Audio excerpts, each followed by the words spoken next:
नमस्कार साथियों, इस समय आप अपनी स्क्रीन पर लोक शिक्षण संचालनालय मध्य प्रदेश द्वारा जारी एक पत्र देख रहे हैं, जो कि शिक्षकों की उच्च पद प्रभार प्रक्रिया की काउंसलिंग को लेकर जारी किया गया है। पत्र 26 जुलाई 2024 को प्रदेश के समस्त संभागीय संयुक्त संचालक के लिए जारी हुआ है, जो कि माध्यमिक शिक्षकों की काउंसलिंग को लेकर है। माध्यमिक शिक्षक लंबे समय से अपने आदेश जारी होने का इंतजार कर रहे हैं। इसी बीच डीपीआई ने माध्यमिक शिक्षकों के लिए उच्च पद प्रभार प्रक्रिया को लेकर काउंसलिंग के संबंध में निर्देश जारी किए हैं। साथियों, इस पत्र के अवलोकन के बाद एक चीज स्पष्ट होती दिख रही है कि समस्त माध्यमिक शिक्षकों की यहां पुनः काउंसलिंग की जाएगी। अभी तक कयास यही लगाए जा रहे थे, जिस तरीके से यूडीटी की काउंसलिंग नहीं हुई है, जिनकी पूर्व में हो चुकी थी, इस तरीके से माध्यमिक शिक्षकों की भी नहीं होगी। लेकिन यहाँ पर समस्त माध्यमिक शिक्षकों की एक बार फिर काउंसलिंग करवाई जाएगी। इससे ये स्पष्ट होता दिख रहा है, क्योंकि इसमें स्पष्ट किया गया है, माध्यमिक शिक्षक से उस माध्यमिक शिक्षक के उच्च पद प्रभार हेतु लोक सेवकों की संख्या अधिक होने से काउंसलिंग प्रक्रिया समांतर रूप से प्रत्येक संभाग स्तर पर विकेंद्रीकृत रूप से की जानी है। और जो काउंसलिंग है 29 जुलाई 2024 को आयोजित होगी। इस हेतु संचालनालय स्तर से संभागवार लोक सेवक एवं रिक्त पदों की सूची उपलब्ध करवाई जा रही है। आप देखेंगे यहाँ पर स्पष्ट कहा गया है कि लोक सेवकों की संख्या अधिक होने के कारण, और संख्या अधिक तभी होगी जब सभी माध्यमिक शिक्षकों की उच्च पद प्रभार के लिए काउंसलिंग एक बार फिर करवाई जाएगी। अब जैसे ही सूची उपलब्ध होगी, उससे भी चीजें पूरी तरीके से स्पष्ट होंगी। अभी तक कुछ भी कहना जल्दबाजी होगा, लेकिन बहुत अधिक संभावना यही है कि समस्त माध्यमिक शिक्षकों की एक बार फिर काउंसलिंग हो सकती है। इसमें सबसे पहला बिंदु, समस्त लोक सेवकों को सूचित करें कि वे काउंसलिंग हेतु निर्धारित दिनांक में विषयमान से निर्धारित समय से 1 घंटा पूर्व काउंसलिंग स्थल पर उपस्थित हो। सर्वप्रथम जिला शिक्षा अधिकारी जिले में उपस्थित लोक सेवकों से यह जानकारी प्राप्त करेंगे कि उनमें से कौन से लोक सेवक संभाग से बाहर पदस्थापना चाहते हैं। ऐसे लोक सेवकों की जानकारी प्राप्त कर काउंसलिंग के शुरू में ही संभागीय संयुक्त संचालक गूगल शीट में प्रविष्टि करेंगे। समस्त संयुक्त संचालक ऐसे लोक सेवकों की विषयमान से जानकारी पूर्व से ही संबंधित संयुक्त संचालक को अवगत करा देंगे, तथा संबंधित संयुक्त संचालक अन्य संयुक्त संचालक से संवाद कर संबंधित लोक सेवक को वरिष्ठता क्रम में साला आवंटित कर सकेंगे। सभी संभाग अपने स्तर से काउंसलिंग की लिंक बनाकर उनके अधीनस्थ जिलों को भेजेंगे। संचालनालय स्तर से युक्त कार्रवाई हेतु आवश्यक समन्वय संचालनालय स्तर पर उच्च पद प्रभार हेतु गठित समिति द्वारा किया जाएगा। काउंसलिंग निम्नानुसार सिद्धांतों के आधार पर होगी। सालावार रिक्तियों का भी परीक्षण जिला स्तर से कराएंगे।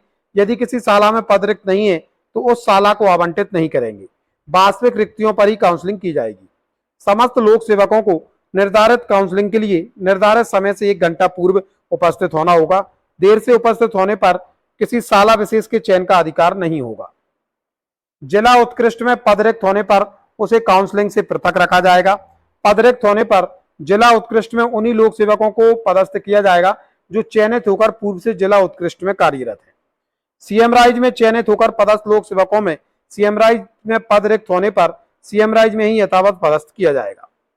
डाइट सीटी आईएएससी के लोक सेवकों की सहमति की दशा में उसी स्थल में पद रिक्त होने पर प्राथमिकता दी जाए, किंतु एमएड अथवा एमए एजुकेशन होने पर ही उच्च पद प्रभार दिया जाए। महत्वपूर्ण बिंदु है, जैसे सीएम राइज के शिक्षक को सीएम राइज में प्राथमिकता मिलेगी।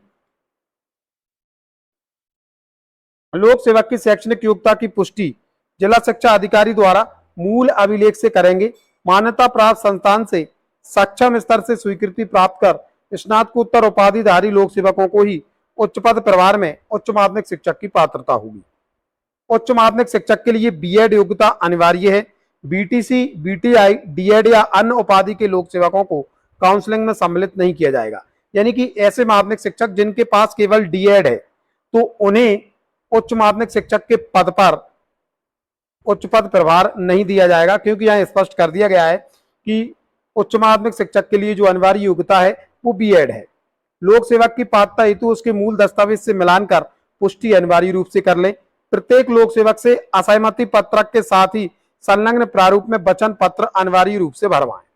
प्रत्येक लोक सेवक से सहमति असहमति का पत्र एवं वचन पत्र प्राप्त कर जिला शिक्षा अधिकारी अपने प्रति हस्ताक्षर कर रिकॉर्ड की प्रति संचालनालय में उपलब्ध करवाएंगे एवं एक प्रति कार्यालय में सुरक्षित रखेंगे।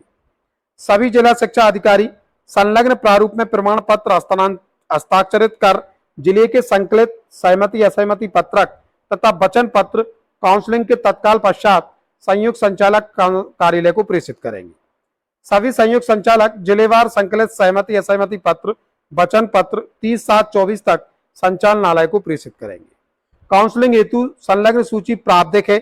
उच्च पद प्रभार प्रक्रिया में किसी भी लोक सेवक के विरुद्ध किसी भी स्तर पर प्रचलित प्रकरण, न्यायालयीन प्रकरण एवं सस्ती प्रभाव संज्ञान में आते हैं जिससे उन्हें उच्च पद प्रभार की पात्रता नहीं आती, तो उनके उच्च पद प्रभार की पात्रता निरस्त कर दी जाएगी।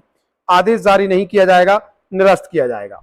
पुनः स्पष्ट किया जाता है, काउंसलिंग में संयुक्त संचालक व्यक्तिगत रूप से उपस्थित रहेंगे तथा इस हेतु आवश्यक कंप्यूटर, इंटरनेट, दक्ष कंप्यूटर ऑपरेटर इत्यादि की व्यवस्था सुनिश्चित करेंगे। आप इसमें देखेंगे पत्र के साथ में सहमति पत्र दिया हुआ है। सहमति पत्र के साथ में उच्च पद प्रभार हेतु असहमति पत्र भी इसके साथ संलग्न है। वचन पत्र भी इसमें दिया हुआ है। प्रत्येक लोक सेवक को एक वचन पत्र देना होगा। तो सहमति पत्र, असहमति पत्र और वचन पत्र, ये तीनों चीजें माध्यमिक शिक्षकों को काउंसलिंग स्तर पर जमा करानी होंगी। पत्र का लिंक वीडियो के डिस्क्रिप्शन बॉक्स में है, आप इसे डाउनलोड कर लें। इसी पत्र के साथ में वचन पत्र, सहमति पत्र और असहमति पत्र संलग्न है, तो ये भी आपको स्वतः ही प्राप्त हो जाएंगे। तो साथियों, यदि देखें तो लोक शिक्षण संचालनालय ने माध्यमिक शिक्षकों की उच्च पद प्रभार जो काउंसलिंग प्रक्रिया है उसको लेकर विस्तृत दिशा निर्देश जारी कर दिए हैं। 29 जुलाई को ये काउंसलिंग प्रक्रिया आयोजित की जाएगी। साथ ही साथ अभी तक पत्र का जो अवलोकन किया गया है, तो इससे यही स्पष्ट हो रहा है कि एक बार फिर समस्त माध्यमिक शिक्षकों को काउंसलिंग प्रक्रिया से गुजरना पड़ेगा। हालांकि सूची आने तक हम इंतजार कर सकते हैं, उसके बाद ही चीजें पूरी तरीके से क्लियर होंगी। तो साथियों, ये था आज का महत्वपूर्ण अपडेट जो कि शिक्षकों की उच्च पद प्रभार प्रक्रिया से जुड़ा हुआ था। मिलेंगे जल्दी नए अपडेट एवं नए टॉपिक के साथ। तब तक के लिए जय हिंद, जय भारत मित्रों।